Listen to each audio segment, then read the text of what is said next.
Hello मुलांनो, तर आजच्या या व्हिडिओमध्ये आपण children are going to school ही जी 7th क्लास इंग्लिशची पोएम आहे त्या पोएमचं इंग्लिश वर्कशॉपचे क्वेश्चन आन्सर आपण या व्हिडिओमध्ये बघणार आहोत. पहिला क्वेश्चन आहे, रीड द पोएम अलाउड. तुम्हाला ही जी पोएम आहे ही जोरात वाचायची आहे.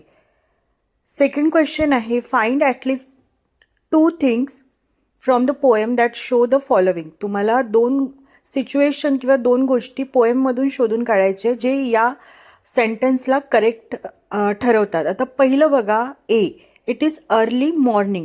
आता अर्ली मॉर्निंग आहे हे सांगण्यासाठी कुठले सेंटेन्स तिथे आलेले आहे? तर फर्स्ट आहे बघा, morning light spreads over the earth. या सिच्युएशनवरून आपल्याला समजत आहे की मॉर्निंगची वेळ आहे.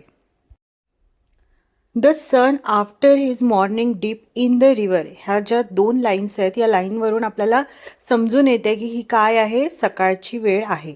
सेकंड क्वेश्चन आहे, the atmosphere is pleasant. Pleasant म्हणजे आनंदी. तो जो वातावरण आहे तो आनंददायक आहे असं कोणत्या सेंटेन्सवरून तुम्हाला समजत आहे? तर breezes sing their songs of blessings आणि fragrant flowers awaken the sleepy roads with their melodies. So हे जे 2 सेंटेन्सेस आलेले आहेत पोएममध्ये याच्यावरून आपल्याला समजते की वातावरण काय झालेलं आहे, आनंदी झालेला आहे.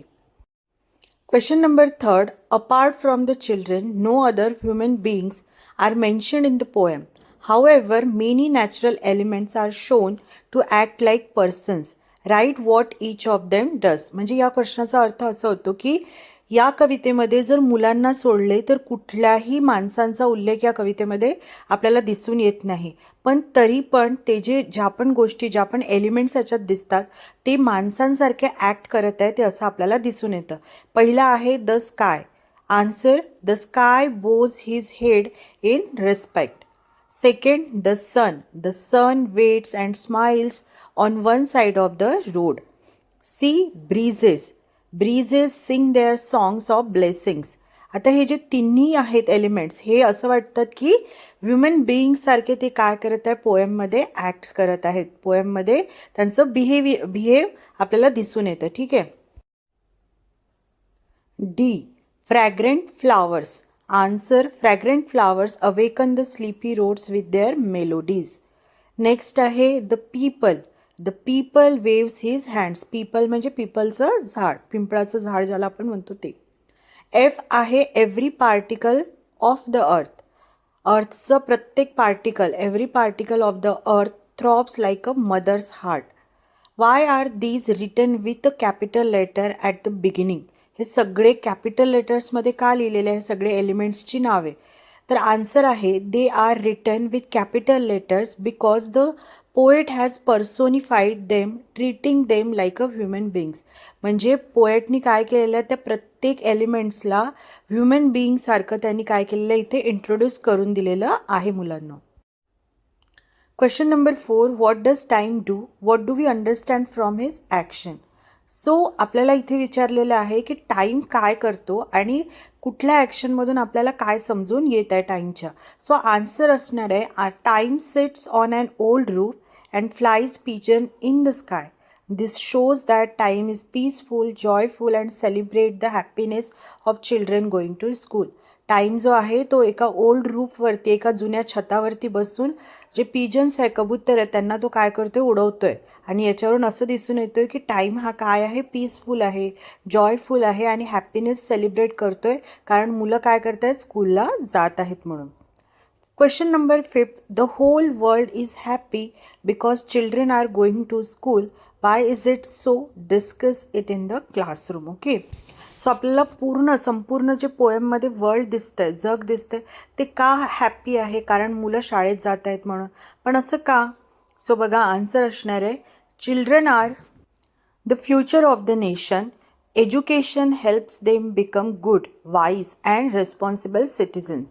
Therefore, nature and the whole world seem happy when children go to school. Question number 6. If you were to draw a picture of the scene described here, What colors will you use? Mention the objects and the colors using lines from the poem and your imagination. तर तुम्हाला जर picture draw करायचं असेल इथल्या सीनला describe करताना आणि ह्याचे elements आलेले तर त्याला तुम्ही कुठले कुठले कलर्स यूज कराल असं विचारलेलं आहे. स्कायसाठी आपण काय यूज करणार? Light blue and orange. सनसाठी bright golden yellow. River blue. Peepal tree green leaves and brown trunk. Flowers red, pink, yellow and white. Question number 7. Try to translate a few lines of your favorite song or poem from your mother tongue into English. So तुम्हाला कुठलीही एक poem घ्यायची आहे आणि त्याला mother टंगमध्ये आपल्या मराठी भाषेत translate करून ती पोएम इथे लिहायची आहे. तर आपण मराठीमध्ये एक पोएम घेतलेली आहे, चांदोबा चांदोबा भागलास का. हे सर्वांनी ऐकली असेल मुलांनो. तर त्याचे इंग्लिशमध्ये ट्रान्सलेशन बघा काय होणार. Moon uncle where have you gone. Why are you hiding from us. आता question number 8. Question number 8. List all the verbs in the poem that have the suffix s. आता आपल्याला सफिक्स म्हणजे काय होतं मुलांनो, की वर्ड असेल ना, तर जसं इथे स्प्रेड दिलेलं आहे, स्प्रेडच्या नंतर एस लावलेला आहे तर ते झालं सफिक्स. वर्डच्या नंतर शेवटी येणारा जो पण लेटर असेल त्याला आपण सफिक्स म्हणतो. जसे spreads, bows, waits, smiles, sings हे सगळे पोएममधून घेतलेले सफिक्स वर्ड आहेत. Smiles, sings, awakens, waves, throbs, seeds, flies. Question number 9. Write in 2 minutes at least 20 words related to the given word. तुम्हाला जे वर्ड दिलेलं आहे, जसं स्कूल हा वर्ड दिलेला आहे, या स्कूलशी रिलेटेड तुम्हाला ॲटलिस्ट 20 वर्ड्स तुम्हाला इथे लिहायचे मुलांनो. Teacher, student, classroom, book, notebook, pen, pencil, bag, uniform, blackboard, homework, exam, lesson, library, playground, bell, desk, chair, principal, learning. तर हे सगळे स्कूलशी रिलेटेड वर्ड आहेत. बी. रोड. आता रोडशी रिलेटेड वर्ड्स बघा. Street, vehicle, bus, car, bicycle, traffic, signal, footpath, bridge, crossing, journey, traveller, lane, highway, speed, turn, accident, map, milestone, destination. C. Tree. आता ट्रीशी रिलेटेड 20 वर्ड्स तुम्हाला लिहायचे आहेत. Leaves, branches, trunk, roots, flowers, fruits, birds, nest, shade, green, forest, seed, bark, wood, oxygen, nature, people, mango, neem, plant. I hope तुम्हाला हा question answer video नक्कीच helpful असेल. So व्हिडिओला लाईक करा मुलांनो, शेअर करा आणि चॅनलला सबस्क्राईब करा. Thank you for watching.